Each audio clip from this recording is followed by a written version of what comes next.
जय श्री श्याम, हारे के सहारे की जय। उम्मीद करती हूँ कि आप और आपका परिवार स्वस्थ और ठीक होगा। बाबा श्याम आपकी हर मनोकामना को पूर्ण करें। आज की इस वीडियो में हम बताएंगे, अगर आपके घर में गणेश जी की प्रतिमा इस स्थान पर है तो आज ही हटा दे, वरना हो जाओगे बर्बाद। और कौन सी प्रतिमा भगवान गणेश जी की घर में रखनी चाहिए, और जब भगवान गणेश जी के घर में प्रतिमा लाए तो किस तरफ मुख होना चाहिए, और विसर्जन के लिए जाए तो गणेश जी का मुख किस दिशा में रखना चाहिए। इस वीडियो में संपूर्ण जानकारी देने वाले हैं, तो वीडियो को अंत तक अवश्य देखें। वीडियो में आगे बढ़ने से पहले अगर आप हमारे चैनल पर पहली बार आए हैं तो चैनल को सब्सक्राइब करके घंटी को दबाना ना भूलें, ताकि हमारे आने वाली वीडियो का नोटिफिकेशन आपको मिलता रहे। देखो, हमारे हिंदू शास्त्रों और शिव पुराण के अनुसार कहा जाता है, भगवान गणेश जी के सामने धर्म का स्थान है और पीछे अधर्म का निवास होता है। शास्त्रों के अनुसार अगर आप जब भी शिवलिंग की पूजा अर्चना के लिए जाए, तब ना तो भगवान गणेश जी के पीछे खड़े होकर पूजा करें और ना ही कभी शिवलिंग की पूरी परिक्रमा करें। जब आप शिवलिंग की परिक्रमा करें तो जहाँ तक जलाधारी है वहाँ तक ही करनी चाहिए, कभी भी जलाधारी के ऊपर से नहीं गुजरना चाहिए। अगर आप ऐसा करते हैं तो भगवान शिव के साथ 33 करोड़ देवी देवता भी आप पर क्रोधित होते हैं। गणेश जी की पीठ कभी नहीं देखनी चाहिए। यह इसलिए कहा जाता है, भगवान गणेश को वक्रतुंड भी कहा जाता है। भगवान शिव ने गणेश जी को कहा था, आज से तुम्हारे पीठ भाग में दुख और दरिद्रता निवास करेगी और तुम्हारे अगर भाग में सभी देवता सम्मुख खड़े रहेंगे। इसलिए कहा जाता है वक्रतुंड महाकाय, क्योंकि भगवान गणेश जी की दरिद्रता और दुख अपनी पीठ के पीछे दबा कर रखते हैं।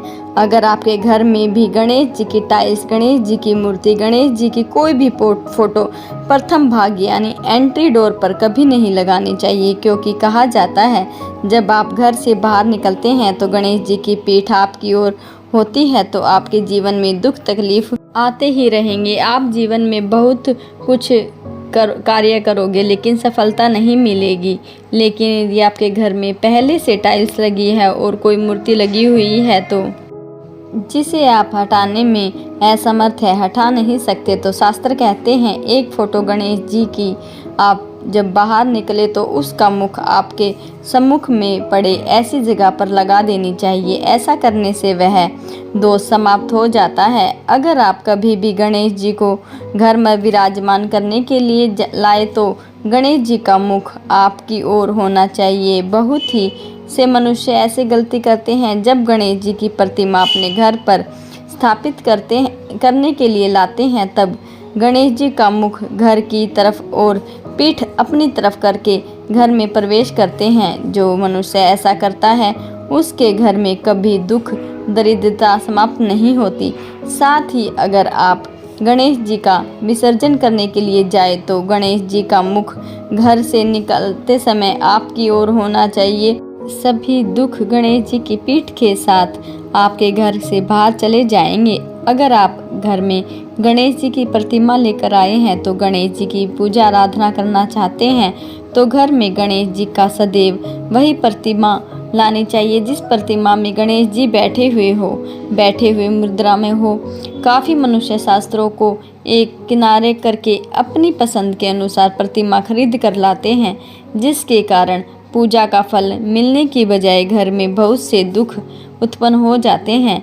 साथ ही जब अपने घर में गणेश जी की प्रतिमा लाए तो यह विशेष ध्यान रखें कि गणेश जी का सूंड का मुख सदैव आपके सीधे हाथ की तरफ होना चाहिए।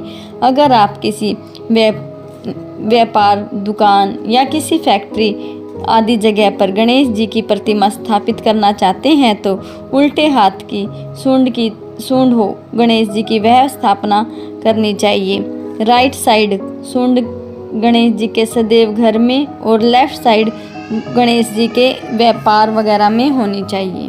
जब भी आप गणेश जी की प्रतिमा लाए तो यह बहुत ही ध्यान से देख कर लाए, क्योंकि उल्टी सूंड के गणेश जी बहुत ही कम बनाए जाते हैं। क्योंकि कहा जाता है अगर मूर्तिकार उल्टी सूंड का गणेश जी की प्रतिमा बनाते हैं तो वह 50 मूर्तियाँ बनाएगा तो उसमें से 45 मूर्तियाँ अपने आप टूट जाती है या फिर बिगड़ जाती है। यह शास्त्र कहा जाता है कि अगर आप स्वयं भी उल्टे सूंड के गणेश जी का निवारण करते हैं तो 10 दिन अगर पूजा अर्चना करोगे तो वह अपने आप चटक जाएगी। शास्त्र कहते हैं सीधे सूंड के गणेश जी को प्रसन्न करने के लिए अगर आप 50 माला का जाप करते हैं तो उल्टी सूंड के गणेश जी को प्रसन्न करने के लिए 5 माला जाप करके ही मनाया जा सकता है। और गणेश जी की खड़ी मुद्रा की प्रतिमा इसलिए नहीं लानी चाहिए क्योंकि शास्त्रों में यह भी कहा गया है गणेश जी जब जब खड़े हुए हैं उन्होंने किसी न किसी का संहार किया है और जब जब गणेश जी बैठे हैं तो घर में सुख शांति वैभव आनंद प्रदान करते हैं। तो सदैव घर में गणेश जी की बैठी हुई प्रतिमा ही रखें। उम्मीद करती हूँ कि आपको वीडियो अच्छी लगी होगी। वीडियो अच्छी लगी तो वीडियो को लाइक कीजिए, चैनल को सब्सक्राइब कीजिए और कमेंट में जय श्री श्याम अवश्य लिखिए। जय श्री श्याम हारे के सहारे।